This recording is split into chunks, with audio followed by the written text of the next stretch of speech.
Israel और Hamas के बीच युद्ध की आग फिर से भड़क सकती है। हमास ने इजरायली बंधकों के शव लौटाए हैं। हमास की हरकतें देख इजरायल युद्ध विराम समझौते को ताक पर रख सकता है।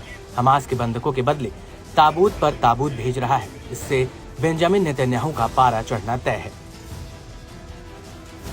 हमास और इजरायल के बीच युद्ध विराम समझौते के पहले चरण की मियाद शनिवार को खत्म की जाएगी। उससे पहले हमास ने इजरायली बंधकों के 4 शव को सौंप दिया। इजरायल ने भी इसे कंफर्म किया है।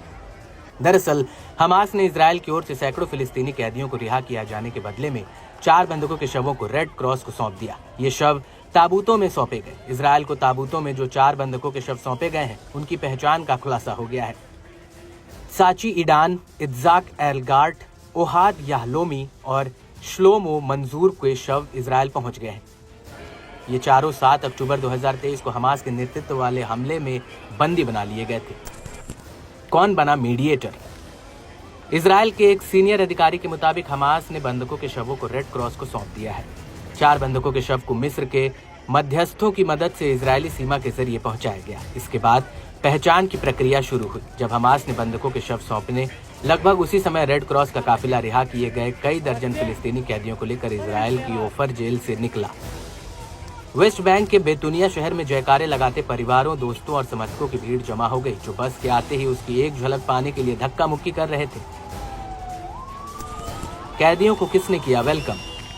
रिहा किए गए कैदियों का उनके शुभचिंतकों ने स्वागत किया, उन्हें गले लगाया और तस्वीरें खींची। रिहा किए गए एक व्यक्ति ने विजय चिन्ह बनाए, उसे उसके समर्थकों ने कंधों पर उठा लिया और भीड़ ने अल्लाहू अकबर के नारे लगाए। इन कैदियों में से कई तो 7 अक्टूबर 2023 के हमलों के बाद हिरासत में लिया गया था और उन पर कभी कोई आरोप नहीं लगाया गया। क्यों फंस गया था पेच?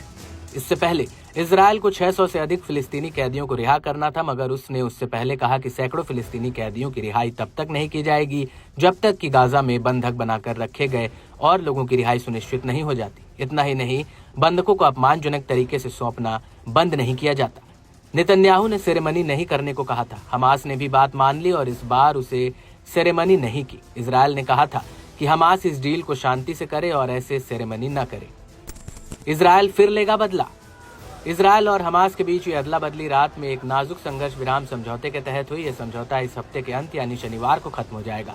आगे ये समझौता और बढ़ाया जाता है या नहीं, ये देखने वाली बात होगी। दोनों पक्षों को इस महीने की शुरुआत में युद्ध को स्थायी रूप से खत्म करने को लेकर बातचीत शुरू करनी थी, मगर ये स्पष्ट नहीं है कि क्या वे बातचीत शुरू हो पाएगी या नहीं।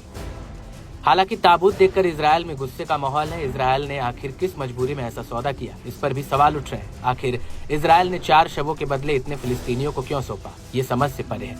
मगर इतना तय है कि नेतन्याहू का जब पारा चढ़ेगा तो इजरायल हमास से फिर बदला लेगा।